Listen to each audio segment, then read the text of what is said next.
Welcome to Madasaling Pinoy, your prayer partner. Ngayon po ay Martes, kasunod ng pagpapakita ng Panginoon.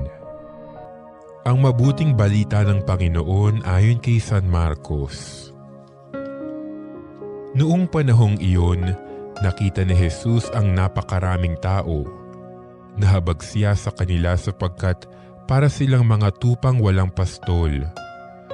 At sila'y tinuruan niya ng maraming bagay.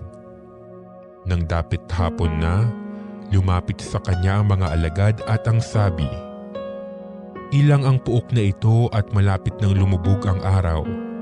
Payauni na po ninyo mga tao sa mga karatig nayon at bayan upang makabili ng pagkain."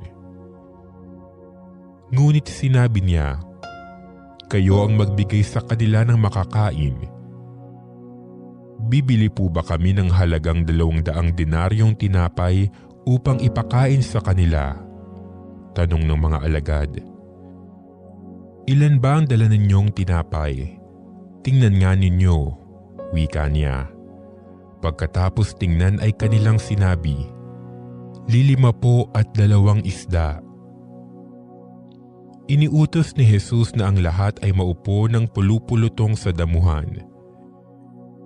Kaya naupo sila ng manda-mandaan at 5-50.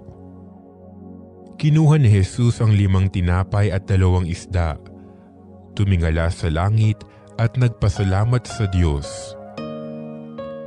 Pinaghati-hati niya ang mga tinapay at ibinigay sa mga alagad upang ipamahagi sa mga tao. At pinaghati-hati niya ang 2 isda at ipinamahagi rin. Ang lahat ay nakakain at nabusog.